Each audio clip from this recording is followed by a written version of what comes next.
several years ago, and there are so many important updates that we felt that it was actually essential that all of us get together and he has a chance to share them, the reasons behind them.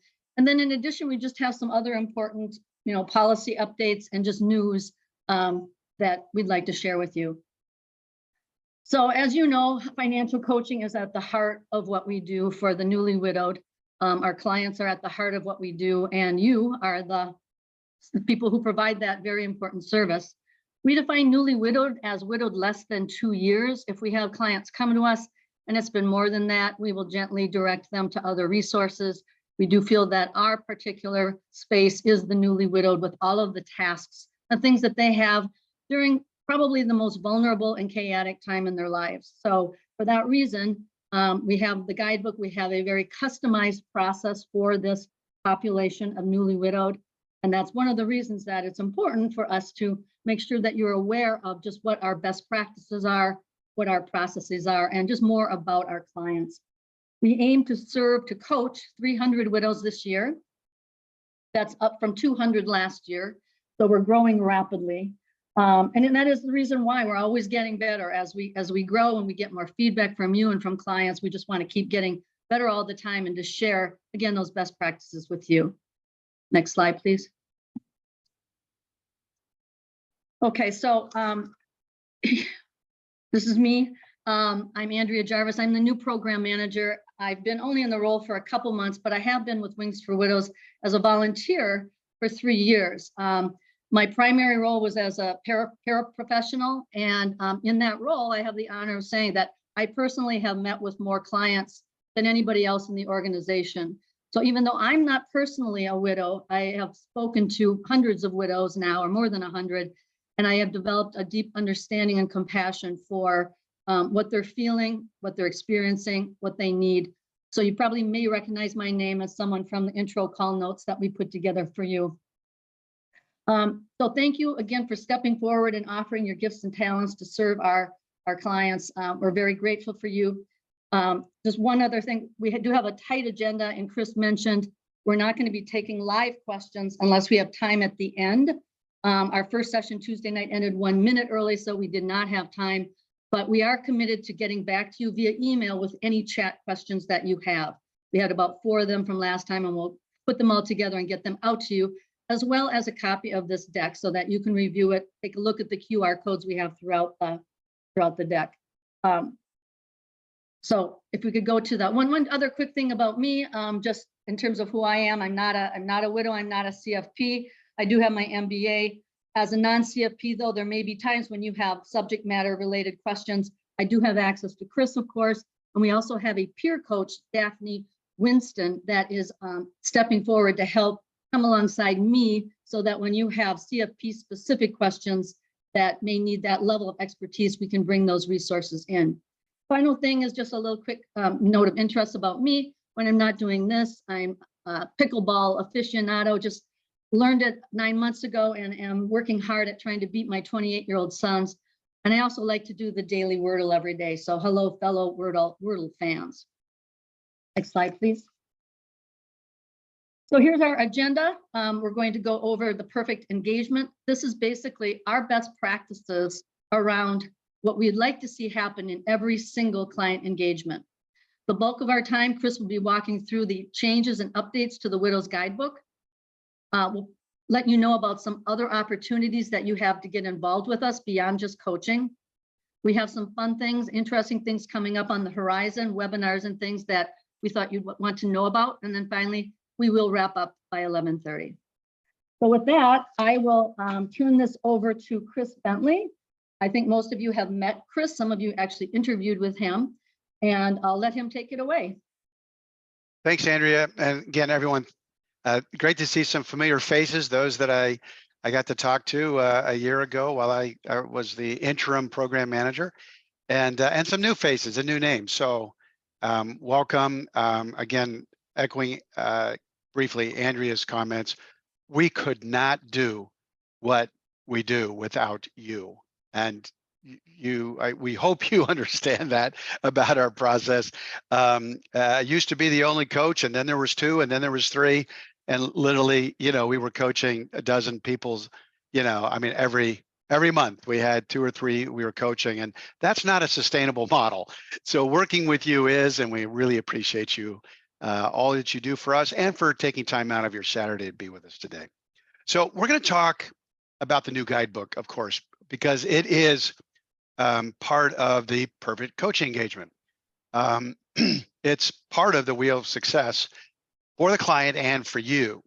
But this slide really connects, right? You can see here right in the middle, use guidebook only, but there is a lot more to ensure a what we would call the perfect coaching engagement.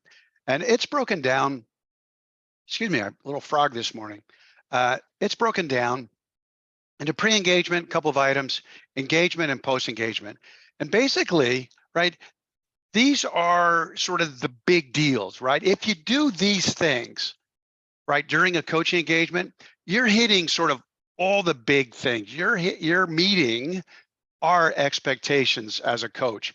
We ask so much from you, so it's like almost feels like, gee, they want more from me.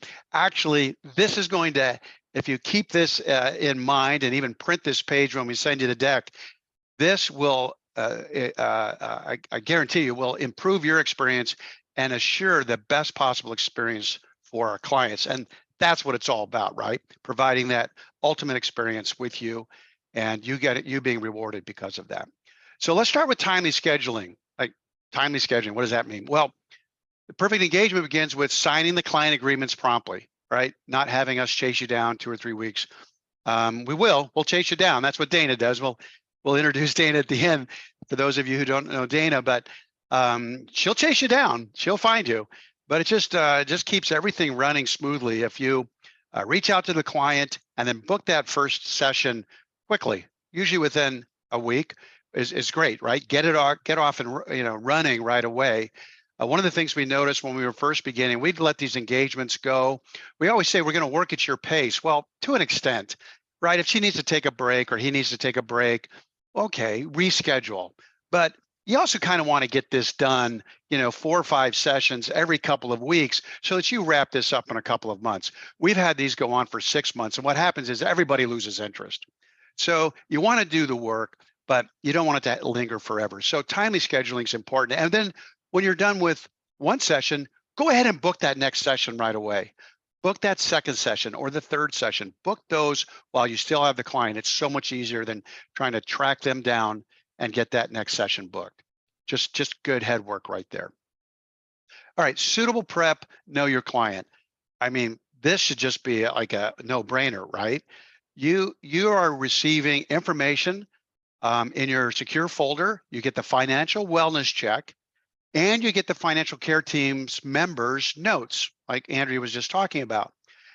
That's a whole lot of information to start your conversation with a complete stranger, right? That is, I mean, we're used to in our practice, right? Knowing our clients, right? Getting to know our clients, and you need to do that. If you don't take advantage of those materials, you are really starting behind the 8 ball, and there's so much to do in session 1 that if you don't even know, if you have not read that information, you are really behind the curve. So that's really important. And then the other part of prep is these guidebooks, right? We're going to talk a lot about the guidebooks today, but the guidebook, right? Know the guidebook.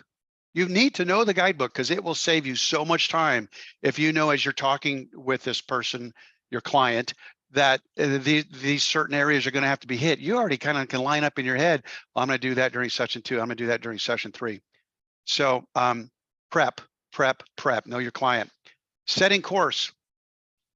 What does this mean? This means, right, session 1, right? We're in the engagement now, session 1. There's a lot to accomplish, but it all starts with breaking the ice, right? Introducing yourself, summarizing what the engagement, right? What is that coaching going to look like? The whole point, put your client at ease, right? What are you going to try to accomplish together? And of course, that starts with the very first topic in session 1 now, which is hot topics, which we'll segue into. But setting the course is, you're not going to just jump right in, right? You're going to introduce yourself. You're going to have a conversation. You're going to talk about what you're going to accomplish, and then you're going to get it accomplished. And at the end of the perfect engagement, you're going to summarize that.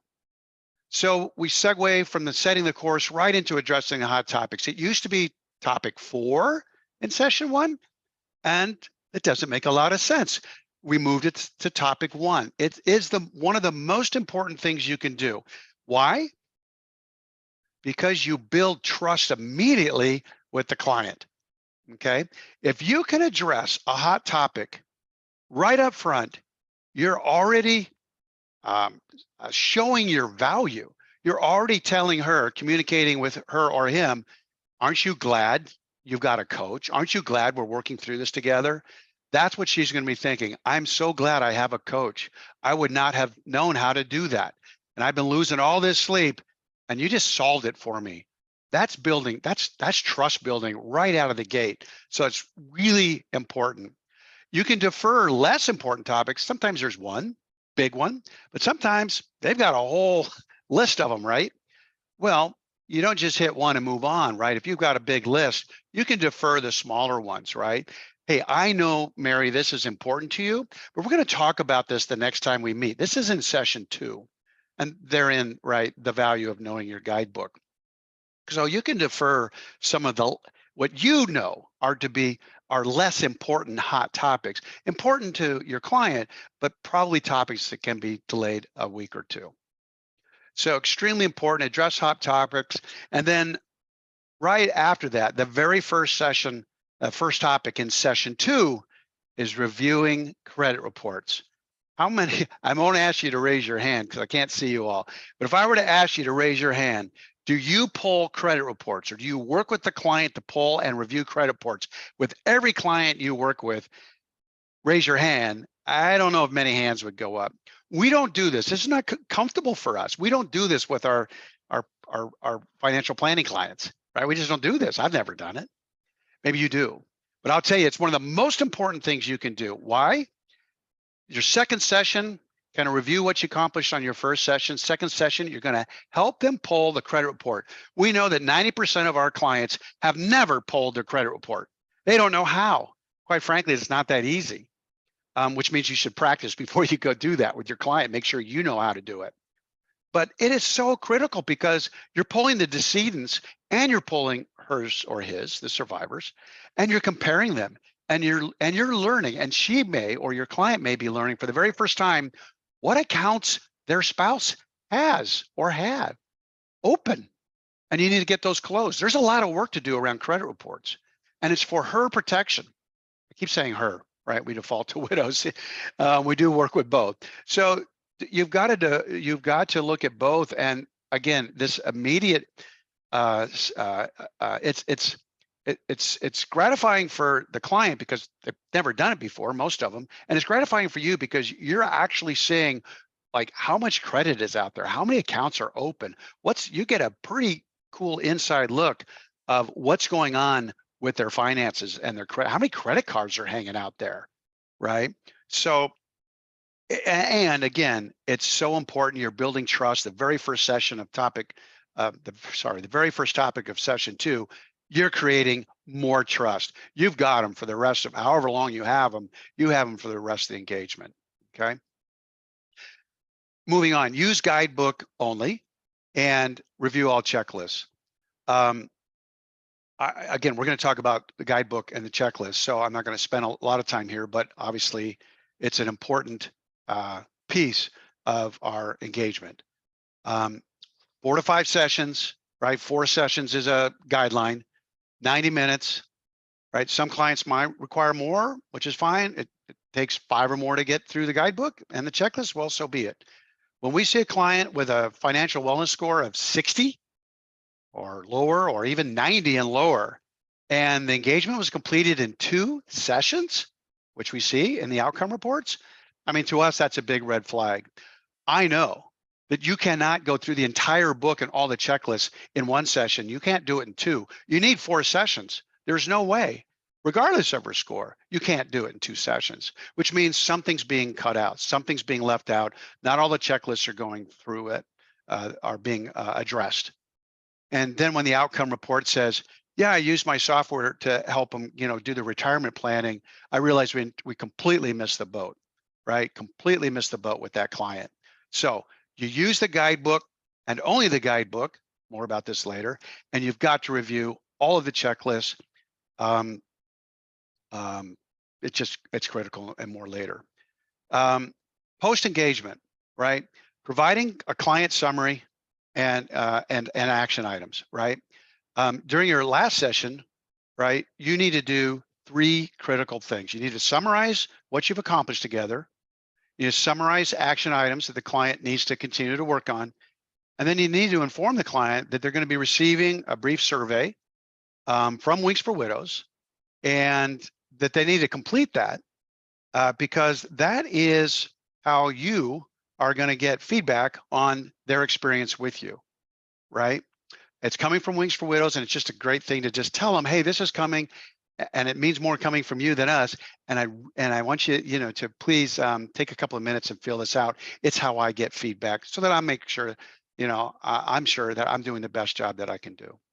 And lastly, timely outcome report and the client surveys received.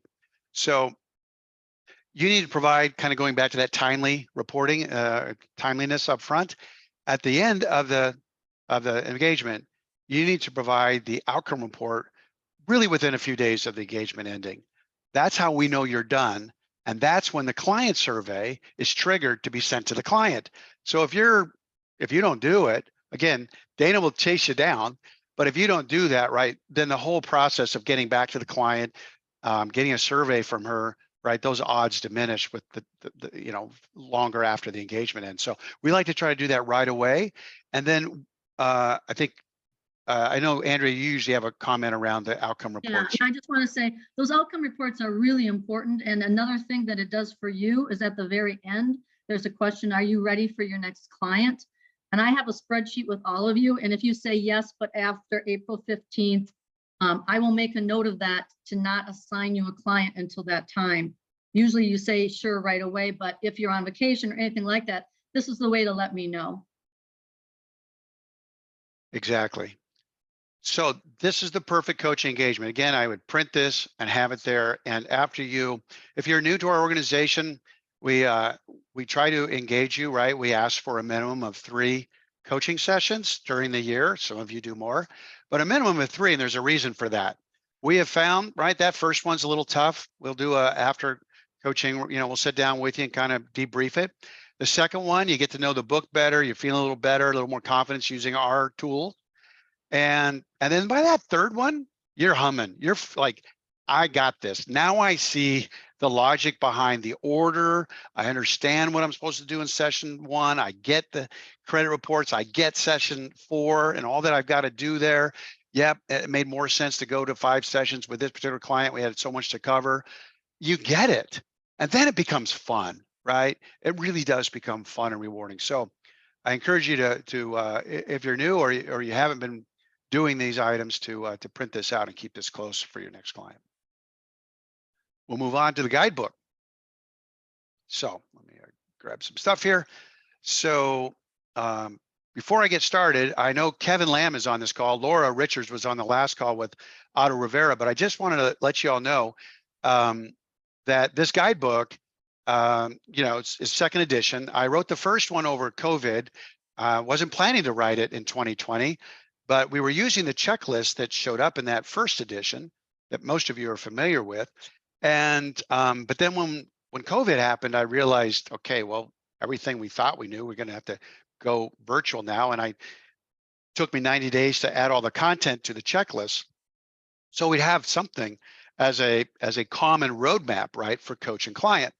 Well, it's taken a couple of years to get around to taking all your feedback and all the things that we've learned from working with our clients and then creating in the second edition. So there were a lot of requests that have been incorporated in here. I'll hit some of those just peripherally probably, but I wanted to give a shout out to Laura Richards, Kevin Lamb, and Otto Rivera, because they each took a section and they helped me with that section. More eyes, the better, right? Correct my mistakes, add things, and if they had an idea that I didn't already have incorporated, I included it. It was all good stuff. So if you want to get involved with our next edition, just something to keep in the back of your minds, that when we ask for help, we really do mean it. We would love more eyes on the next edition and make sure we're capturing everything. We put out the very best product possible. So thank you to those three. I also want to share with you that, in terms of feedback, literally about I think the day or two after Larry Albert, who was on the 21st call, Coach's Corner call, he had already read the book and gave me his feedback. And I swear it was only 2 days after. So, I mean, he must have got it and read through it. And then I got an email with a couple of great catches, and which we'll incorporate. So again, as you're reading through this book, using the book, right? If you see something, gee, I wish that was there, circle it, and later shoot me an email. We keep all of that into a folder, and I try to incorporate all that back into the guidebook. Okay. So guidebook. Okay, great. What are we here for? Well, as I said, this is a pretty important cog in the wheel of success. Okay, part of the perfect engagement. It is not an optional tool. I hope that's clear. We didn't go through all the work and all the expense to create this so that you could use something else, right? That you could rely on Guide Pro, right? Money Guide Pro or Navaplan or some other set of resources. We have every resource you need, and it starts with the guidebook, okay?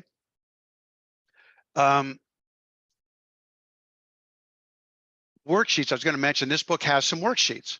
And you may have felt frustrated, like, gee, I want to write all this down for the client, like this particular client, I really need to write this down, but I don't want to write it in the only book I have.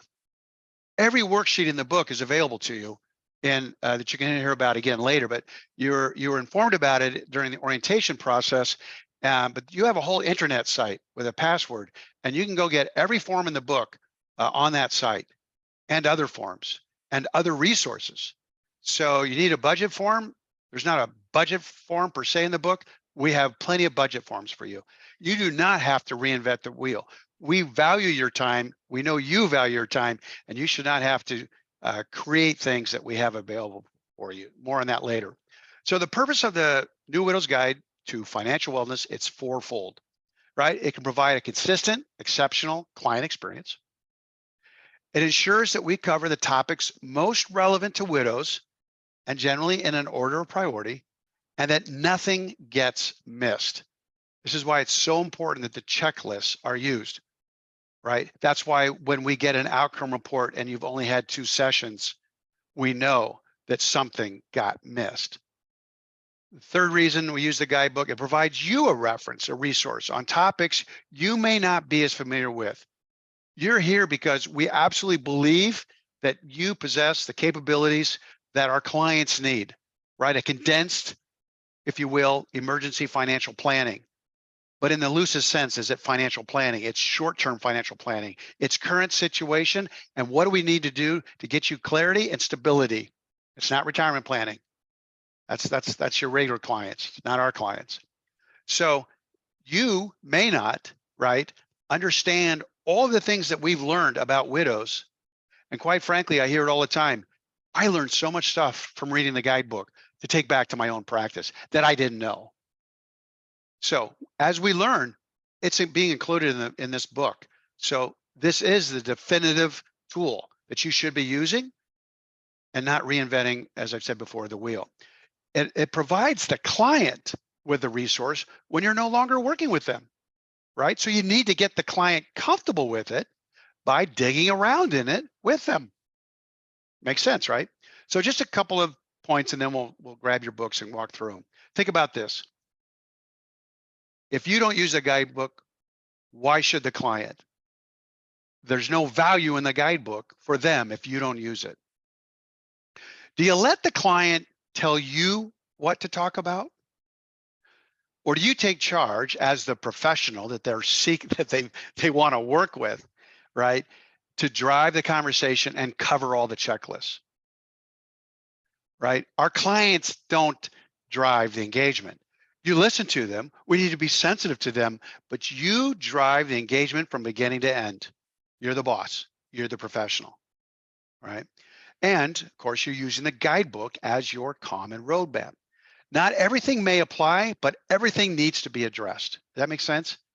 Not everything may apply, but everything needs to be addressed. That means addressing all checklists. You may have to ask a question, or you may have already answered it during the course of your engagement, but you need to make sure that you've looked at every checklist when you're done. For example, if a client says, because we hear this all the time, I heard it all the time coaching, I don't have any banking questions, Chris. We can skip that. Well, do you listen to the client? Do you skip it? Or do you use the checklist, the fact check, what the client is telling you? For example, I would say, hey, that's great to hear, Mary, but let me just ask you a few questions about that. And then what you're likely going to discover is that there is much more that can or should be done. And your client will be thankful that you asked those probing questions, that you asked the questions from the checklist. Remember, a client doesn't know what they don't know. That's why they don't drive the engagement. You do.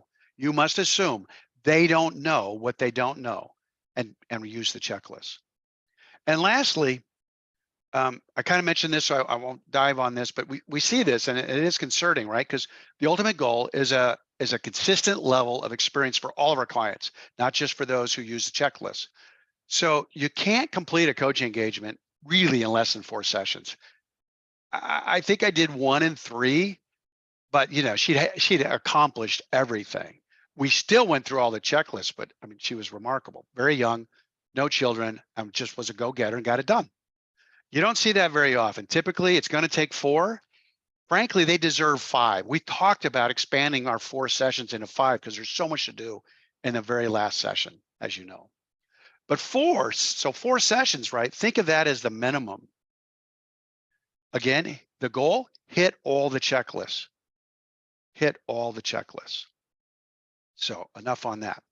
Let's get to guidebooks. So go ahead and grab those. We are. And Chris, just a time check. We are at 11 o'clock. Yep. So we're halfway through our time. Yep. Thank you. And I've got a timer here going. Okay. So that's okay. Give me the hook if you need to. So you open it up, right? Table of contents. You might immediately notice that it's much longer. We didn't add that much more. We just filleted a little bit more, so you might be able to find exactly what you need faster by topic, right? It used to be, well, it just used to be more abbreviated, and now it's just fuller. We added a glossary, you'll notice on the back. We still have which we'll talk about. We have an appendix, but the appendix has changed, and we'll talk about that. So when you flip over to session 1, as I mentioned, hot topics moved from last place to first place for the reasons that we talked about. And now topic 4, right, is the estate. It's getting to know your client, about their family, and then about the spouse. And then topic 4, right, or excuse me, topic 5 is about the spouse's estate. Really expanded that, pages 8 to 14. A lot of folks just kind of skipped over this, and we've seen questions come back, and this is problematic. If you don't address it in session 1 or the beginning of session 2, if you run out of time, if you don't address it, it's going to keep coming up and biting you, right? You need to get this figured out right up front. What are the spouse's assets? What does that look like? Is probate going to be an issue? Is the survivor going to have to open an estate checking account at the bank? And if so, you need to warn her about where she's spending. There we go. Your client about spending money out of which account, right? Estate account sacred, right? The joint account, her account, client's account. You can use those dollars. And so you need to understand how large is that spouse's estate, and all the tools are there. So really important that you complete that in session 1. And by the end of session 1, you should have with all the information you received, hot topics covered, and filling in the blanks around the financial scenario, right? Financial snapshot for the client. You should have at the end of session 1 a really good idea of what your client's current situation looks like, and that's the goal of session 1. Throughout, you'll see revised progress checklists, and I added some illustrations throughout just to try to keep something that's kind of tough and hard to kind of work through, at least challenging sometimes. Maybe keep it a little lighthearted sometimes too, with some illustrations throughout. Session 2. So topic 1 around credit, minimal changes there. Topic 2, my important documents. I just added a table from the appendix, pages 42 to 43. Comes up a lot. Well, how long do I have to keep these documents? Assuming that, right, I can find all the important documents. How about my tax returns? You get asked that probably, right? How long do I have to keep my tax returns? And so all of that's now a table for the clients. I've added in topic 2, pages 47, 48, 51, 52, all new. It addresses reoccurring memberships, prescriptions, subscriptions, right? They can save a lot. If their cash flow is an issue, this is an area where we're recommending, right? Cancel these things. Get rid of this stuff. Get rid of these costs. Changing utility accounts. That was something that was omitted prior. It's one of the first things they should do, right? Get those utility accounts. Sometimes they can transfer them, but oftentimes, like with Excel, or I think it's Excel, with Excel, you've got to close the account and open a new one in the client's name. So helping them through that. And then what do I do with my spouse's passwords? What do I do with my spouse's smartphone, right? What do I do with my spouse's emails? So all of that's been added, right? To give you some ideas, some talking points around those questions, because all of that was missing. So all of that's been added and should be helpful when those questions come up.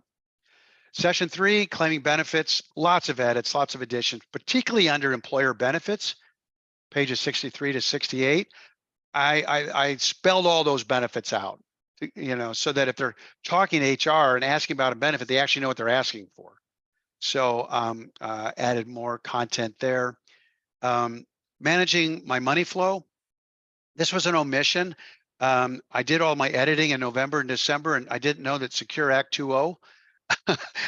I retired in June, so I wasn't up to speed, and I missed Secure Act 2.0, which moved the retirement age, as you all know, to 73. So we missed that. I'll get it added, but that's what we added under topic 2 was which was in the appendix, is about how to manage the spouse's inheriting a spousal IRA. Okay, I don't think this changed. I just think the age changed, but I could be wrong. I haven't fully vetted that out. If you see something, let me know. But all of that now has been added to managing my money flow. And then mortgage considerations were added, and my emergency fund was added there, page 94 and 99. Those were added. That was back in the appendix. We think it's so important that we moved it forward in this session. And then we talk about mortgage and houses and scenarios and things in a couple of places because those questions are coming up. And you told us, hey, can you add some stuff around what their options are around mortgages and reverse mortgages and things like that? By the way, if you don't find it in the content, go back to the glossary. Just about everything you ever wanted to explain to a client is back in the glossary, so could be helpful to you as well. Topic 3, understanding my banking, lots of edits and additions, particularly again, really sort of stomping around, right? Underscoring this whole estate checking account, right? Page 105, right? They need to create, in some cases, they'll need to create an estate checking account. How do you do that? What does that mean? It's really better to do that before you go see your banker. So it's part of the banking conversation, right?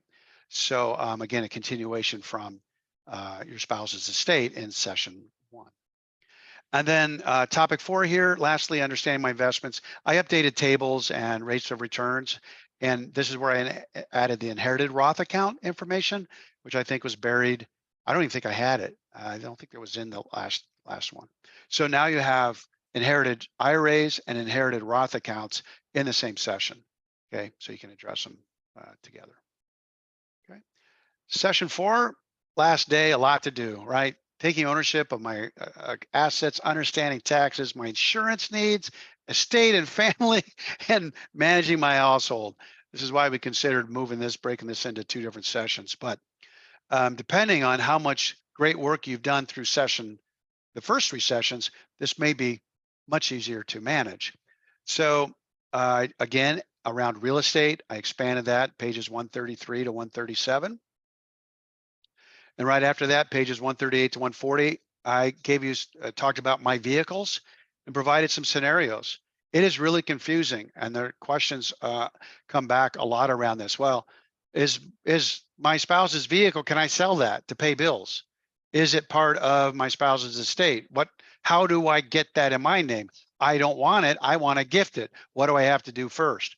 Those are the scenarios that I outlined for you in this edition. Topic 2, understanding my taxes, really just added information around estate taxes, which comes up rarely, and my property taxes. Sometimes they're buried in escrow and sometimes they're not. It's just a point worth bringing up to them, right, if they have a mortgage. So I've included that. I know I'm going quickly, but again, going to end on time. Topic 3, understanding my insurance needs, expanded the Medicare area. Try not to get too legal because, the law changes every month. But 160, 163, a little expansion there. And then around my auto insurance, again, what do I do with my spouse's car? Some other edits around my insurance needs. Okay. And that's really important. So there's been quite a few edits in there just to make sure that it's very clear. We're talking about their insurance needs, not the insurance, right? The benefits, we've already covered that. The benefits they're could receive from insurance. This is about what do they need to protect themselves, or more likely their kids, their family, right? Important topic.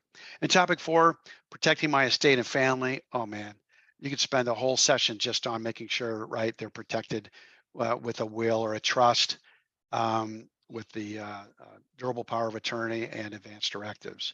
So all of that's it's all there to dive into. And then topic 5, really managing my household. That's all about just keeping them safe. And so there have been some minor edits in both of those topics. As I said before, the glossary was added. That's what's added most of the bulk. We took the font from 14 to 12, and and it's still 255 pages, but mainly because we added all those glossary items. The revised appendices, I like those. There's something you might point out to the client right in the beginning. And there's a reference as you're working through my important documents. There's a reference to go look at the appendix, because there's some great client forms for record keeping. Who are you banking with, right? Your account numbers, your utilities, your insurance providers. You can list them, right? And all of those sheets are blank and provided there for them to use for that. And then we get asked a lot, well, how do I select the right financial advisor? And that's the very last item in the appendix. So all that is there as well. If they ask you, just refer to the appendix. And I will turn it over to Andrea. Okay. Thank you. So all of the forms and guidelines that Chris went through are available on our intranet site for you. So to his point, again, you're not wasting your book on your first client by filling in stuff. You can actually go to the intranet site. Where is it? Go to wingsforwidows.org, the very bottom, like scroll to the very bottom of the landing page, and you'll see there that coach resources. If you click on that, then you do have a password, see it's listed right there. Once you've logged in once, it'll autofill for you, so you don't need to remember it going forward. So you'll see the Wings for Widows forms. You'll see some other just general forms from the Financial Planning Institute, or FFPA. Oh, we have so many acronyms around here, but you'll see lots of really valuable forms. So to Chris's point, you don't need to reinvent the wheel if you don't want to. All of that is there for you. The first time you might want to use it actually is when you fill out an outcome report. Someone just asked me the other day, where do I get it? Can you email it to me? Well, it's right there as a live web page. So you just fill it out, click submit, boom, it comes right to Dana and me so that we have it. So it's a pretty valuable thing for you. One thing I forgot to say earlier though is if you need to get a hold of me, the easiest way to do so is through email. I think you have my email address. I don't work full time. Some of you have tried to call me, which is great, but it comes up on my cell phone as unrecognized. And so I often don't know that it's you. It might be spam and it goes into my voicemail. So if you have an emergency, certainly feel free to text me. I do have my phone with me all the time, but getting a hold of me via email is probably the best way. Dana Ferguson does a lot of the helpful work around here. You've probably seen her name quite a bit. I'd like to just take time right now to have Dana raise her hand so that you can connect a name to a face and say, hey. So Dana? Well, thank everybody for showing up this morning. We've probably been in contact at some point during the onboarding and engagement process, and just want to thank everybody for all that you do for the widowed persons. Thank you, Dana. We can go on, next slide. So we covered this at the last Coach's Corner, but I know a lot of you weren't there. What is the policy what is our policy if a client wants to hire you? Well, earlier, up until maybe about 6 months ago, we had a pretty hard stop on that. We basically said, due to our mission, we will not allow clients to hire you if they are, the type of widow that has the assets as such that they would want to continue working with you as an independent outside of the Wings engagement as a financial advisor. Based on feedback that we've gotten from clients, largely where, I like my coach, I want to keep working with my coach, I don't know anybody else, or I don't like the other guy that we had, why can't I keep working with the coach? So based on feedback from clients, and this is the exception and not the rule, I want to be clear about that. If the client solicits you as a financial advisor to continue after the Wings engagement closes, then we will allow that. But under no circumstances can you say, hey, if you like me, let's talk after the engagement ends about possibly continuing this relationship. That is not what we want to have happen. But even in the introductory call with clients, they will say to me, I don't like the guy I have, or I don't trust him, or he just wants to meet with me twice a year and I want more than that. What if I like my coach? And I will say, we will not solicit your business. But if you feel that after it's over, you want to continue working, that is something that you would need to pursue with your coach. If that happens, it needs to happen after the outcome report has been submitted to us, because of course the outcome report, as we've said, is the signal that that engagement has ended. So once that engagement has ended, if indeed the client solicits you as their ongoing advisor, that could happen at that point. We do not want any overlap for reasons that you can probably understand, billing issues, all kinds of confusion. So hopefully that's clear. If it's not, please reach out to me, because it is something that we think is a very fair-minded and balanced approach to kind of protecting our clients. This is not a client acquisition strategy for anybody here, but also honoring the fact that they're entering into a trusted relationship with you and they may just want to continue working with you. Thanks, Andrea. I recall, I don't coach anymore, folks, but the first 4 years I did. And I remember one client, literally, we were 15 minutes into it. We were just talking about, I think we'd just gotten to her first hot topic, and solved the problem, address the problem. And she was just gushing with, oh, can I just work with you forever? And I'm like, oh my gosh, And of course we didn't have a policy in those days. So my polite response was, well, let's get through our engagement. We can talk about that later. And guess what? That's still good advice. So, do not be surprised if you're solicited. The better job you do, more likely you'll get solicited, right? About 90% of our clients do not have a financial advisor. And so there is likelihood, which is why we have this policy. So thanks very much on that. I'm going to jump now into additional opportunities, only because we get asked by coaches, right? You are doing so much for us, right? We appreciate the coaching that you already do, and we don't ask for anything else. But we're asked, well, gee, what else can I do? So here's a few ways, right? Provide a testimonial video with your favorite client. We'll talk about that in a minute. Host or co-host a webinar. Might like public speaking. We can get you involved. Share a great story with us. We'll share a great one with you. Guidebook reviews, we already talked about. And then I'm speaking to a lot of advisor groups, FPA chapters and so forth. I'm really trying to share the gospel about how we do financial planning with our widowed persons. And so I'm being asked to speak. So if you have a group or a branch, or you'd like me to come in virtually or in person and speak to your own firm, more than happy to do that. Would love that invite. And then we have many advisors who donate to us every year. We never say no. and we appreciate it. And we've got at least a dozen ways to give. So you visit our donation page, you can see if any of that interests you there. So again, story with us just quickly.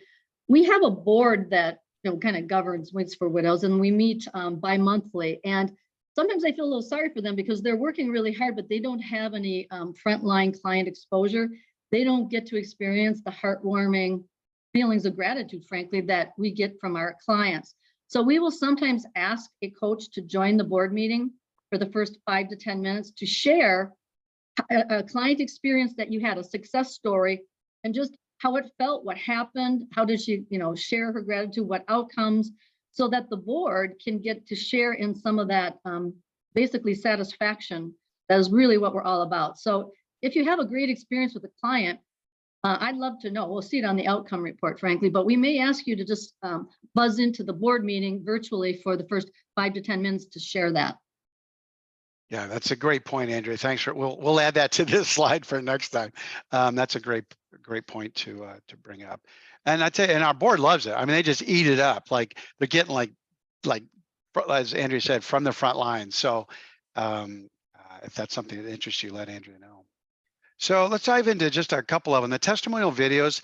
We know that storytelling is powerful. You know that, right?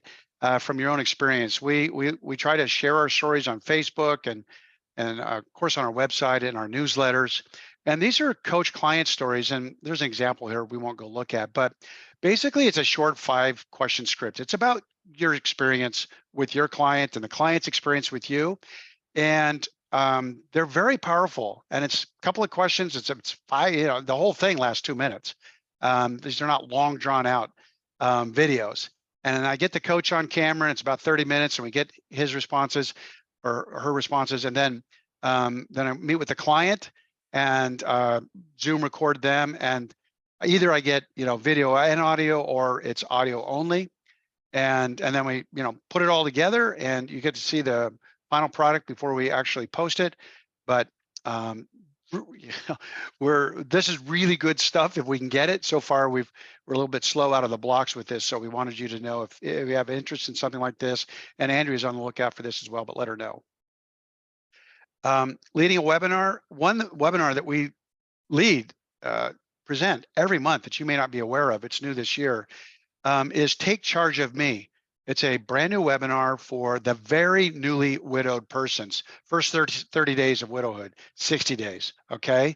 It's all scripted. It's a PowerPoint presentation. I hosted the first one myself. I co-hosted with Daphne. The second one, we had a lot more fun doing it together. So if you have any interest in joining me or Daphne or other hosts to give this, it's usually the first Thursday of each month. It's evening. And like I said, it's 1 hour. If it interests you, please let Andrea or myself know. And you can grab this QRC and check it out, okay? And then if you've got a great story for us, boy, it'll get published. This is one on Don, one of our coaches that was with us last on Tuesday. If you've not seen this story, it was published by the Foundation for Financial Planning.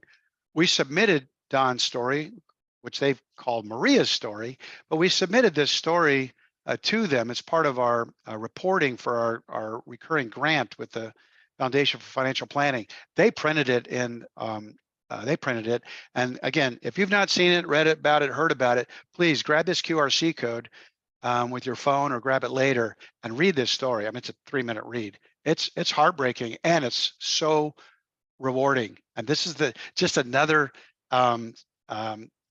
example of the great work that you all do.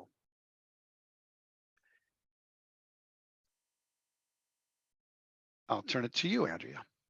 Okay, so one thing that we have started is a Volunteer Coach of the Year award, where we basically look at things like number of clients coached, outcomes achieved, anything extra that the coach may have wanted to do, such as some of the things Chris just talked about, kind of adding value in additional ways. And we do have nominees, we have finalists, and then we have an annual Volunteer Coach of the Year award, and we present a plaque and recognize that person. The winner last year was Grant Meyer, who was on this call. Grant's been with us since the very beginning and has just added a tremendous amount of value to our organization.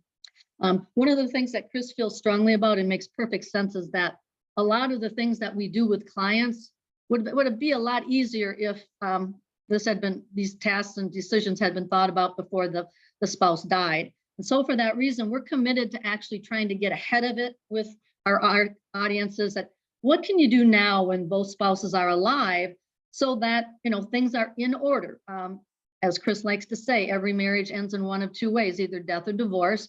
And it's actually the successful marriages that end in hopefully late age death. But kind of getting out of denial in terms of just what sorts of things could be worked out better if they were addressed before the spouse, which one of them, don't know which one's going to be the survivor, actually happens. So there is a workshop he offers on that at 6 weeks, more on the website there. And then finally, we do want to continue with the Coaches Corners ongoing throughout the year. Hopefully you've seen today just how much there is to update you.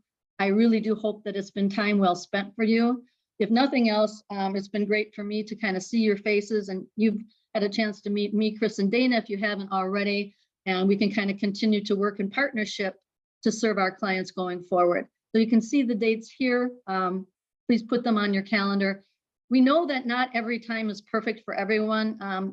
It's interesting that so many more people attended the Tuesday night than the Saturday. So for that reason, we've decided to change our Coaches Corners to a weekday evening, just based, people vote with their behavior, and that's what seemed to happen. So we will be recording every single one of them. Recognize you can't always make it, but appreciate when you do, because the interaction is really helpful for us. So here you see the dates. This is our last slide, Chris. Just about. I just wanted to mention, Andrea, that Kevin Lamb is on this call, and Kevin attended my last legacy planning workshop, and so it just sort of reminded me that, in fact, if Kevin wants to unmute, he can share his experience. We've got a couple of minutes, but I did want to say that if you want to just attend a class to see what it's about, what we're talking about, that you could either take back to your own practice, or just learn more about Wings for Widows. You could attend as just a quiet, silent participant, the Take Charge of Me webinar, or you can sit in and actually work through the legacy planning workshop. And I know Kevin's on this call. Kevin, do you have a 30-second response? I do. I would highly recommend it. I attended it with another coach, Tara, and I should just speak for myself, but I think she also found it extremely valuable, just listening to some of the questions that the folks asked, just to get a sense of what they were wondering about, and then frankly just watching Chris give explanations, give clear, articulate explanations, and see some of the people in the class understand better on the topics. So it was very valuable, and I would recommend it highly. Thanks, Kevin. Appreciate that. I'll send you that 20 later. Thank you. All right, Andrea, back to you. Is this our last slide? I think we've got a wrap-up slide. So. Okay. So we have Cool. just a couple minutes. Is there anything that people wanted to ask in terms of either the guidebook, anything else we've covered, anything else we haven't covered? Please just unmute yourself if you do, and we'd love to hear your question or comment. This is John Bergstrom. I just got the guidebook the other day. Our mail, for some reason, in the Edina area is just going so slow these days. So I haven't had time to read it, but as some of the things that you pointed out, so I just want to touch it. You could probably double the size of this book with all the things, like the little thoughts that I have.